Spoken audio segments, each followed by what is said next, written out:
Hey, everybody, this is the recap from Washington, D.C. We wish the President and the First Lady a speedy recovery. Our thoughts and prayers are with them, and quite honestly, everybody that's affected with COVID and their families. So, the topics for this week are going to be the coronavirus relief update, the PPP discharge petition, the introduction of the China Criminal Organization Act, the T&I, Transportation and Infrastructure Aircraft Certification Act, the ICE, Immigration and Customs Enforcement Hysterectomy Resolution, and a QAnon resolution. So let's start out. Again, we wish the President and everybody and the First Lady well wishes. And I just want to let you know that just to be sure, I got another COVID test, and I'm happy to report that I remain COVID free.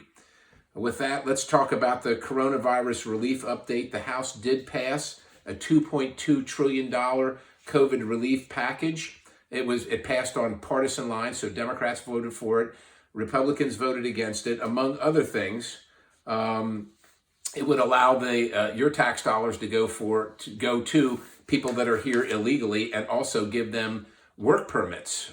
So I'm not sure what the congruence is to COVID-19, and certainly when we have people out of work, we would like the folks that are here legally to get those jobs first.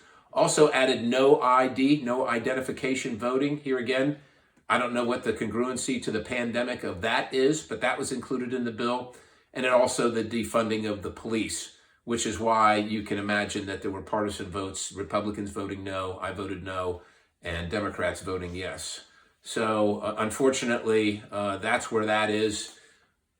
Don't see a lot of signs based on that of moving together to get to some kind of relief package that we can all support.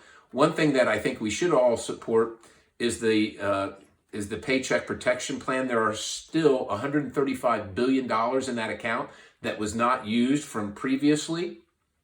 So we would like the Speaker to bring that to the floor instead of doing these other 2.2 trillion things or whatever that include defunding the police and giving illegals funds from your taxes. How about let's do this? The Speaker refuses to, so I went, and many members on both sides of the aisle, by the way, went and signed what's called a discharge petition. So if the Speaker won't bring the bill up, what is the rank and file's remedy to that?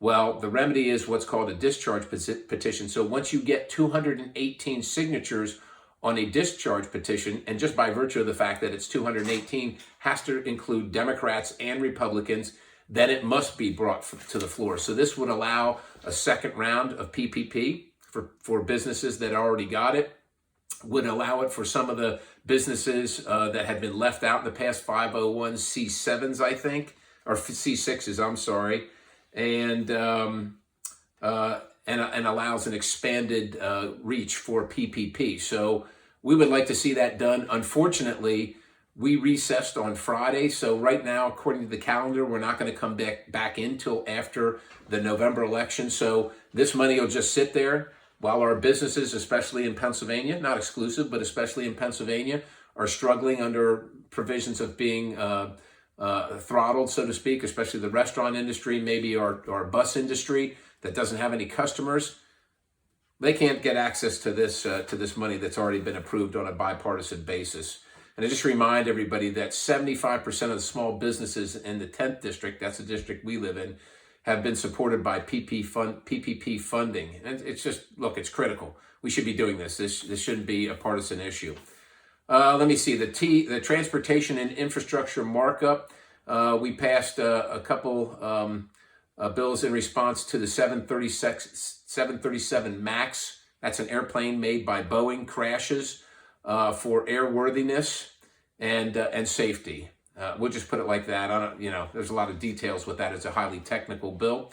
I also introduced a bill in the Foreign Affairs Committee to protect Americans from Chinese criminal activity. So what this bill literally would do would be to designate the Communist Chinese Party. So that's different from the Chinese people. It's the Chinese Communist Party as a international or transnational criminal organization. So while they're running fentanyl into our country and into South Central Pennsylvania and across the rest of the country, while they're stealing intellectual property, we don't have very much of a remedy. We could go to criminal courts for those kind of things, but China sits on the criminal, they have influence on these criminal courts. So we never seem to get any justice, so to speak, in that regard. So once we designate them as a transnational criminal organization, we can institute the RICO statutes, the racketeering statutes, and start prosecuting them.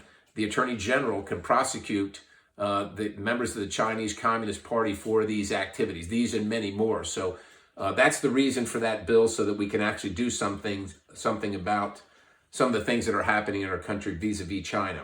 And then House Resolution 1153, the ICE, Immigration and Customs Enforcement hysterectomy bill. So there are allegations that at an ICE facility in Florida that someone was forced to get a hysterectomy. These are allegations, which means there's no corroboration of these claims. Yet we move forward in Congress to condemn ICE for this activity. So there's 2 investigations currently ongoing, one by Homeland Security, the other by the Inspector General. Certainly, if these allegations have any truth to them, they're horrific, and condemnation is appropriate, and prosecution is also appropriate. But if they're unfounded, if they're just allegations, I thought, in this country, you're innocent until proven guilty. The House just voted to condemn ICE for these allegations as if they were true. So in my opinion, let's wait until the investigation comes out, the results of the investigation comes out, and let's see what happened, and then go on from there. So there was that. So I voted no on that because, again, I think in America you still should be innocent until proven guilty. We don't just condemn people based on allegation. And then House Resolution 1154, condemning QAnon and in rejecting the conspiracy theories it promotes. I took issue with this for several reasons. One of the things the resolution cited as a reason to condemn QAnon is that Facebook, Twitter, and Google had removed this organization and blocked content from platforms for violating their policies against misinformation, bullying, hate speech, and harassment. Let me be clear, folks. I'm not subscribing to QAnon's theories here, but this is a free speech issue. The First Amendment exists to protect all speech, not just speech that we agree with, all speech, and especially for speech we don't agree with. Now, if this were connected, if this organization was inciting violence, was encouraging and telling its, I don't even know if they have members, but it's subscribership or readership or whatever you want to call it, to go out and conduct violent acts or to break the law, then I think that's appropriate. But we got to be really, really careful about just condemning organizations that we disagree with. And oh, by the way, we had an amendment to this bill to add Antifa to it. If we're going to condemn organizations where Antifa literally does tell its adherents to go out and commit violent acts and to be seditious against the United States, but that amendment failed on a partisan vote. So I think we just have to be very, very careful about condemning people for their free thoughts. As much as we may disagree with them, that is a very, very slippery slope. Each one of us raises our hand and takes an oath to uphold and defend the Constitution. In there it says that you can believe anything you want to in the United States of America, even if some people disagree with it, even if some people think it's crazy. As long as your beliefs don't affect, somebody else's life by encouraging them to commit violence or something like that, you're allowed to believe anything you want to, and you got to be really, really careful when the federal government is the arbiter of what is considered acceptable and what is not, unless there is violence or seditious activity or something like that, for which I haven't seen any, quite honestly. So just from a process standpoint, I also want to let you know that this bill, they ran it out of what we call the Rules Committee. So those bills that don't go through a regular committee come through the Rules Committee on Thursday night, late, on the floor Friday morning. So from a process standpoint, it'd be great to have enough time to review the bills, take a look at what they say, and research whether the allegations in this case are correct or not, so that you would make a better informed vote.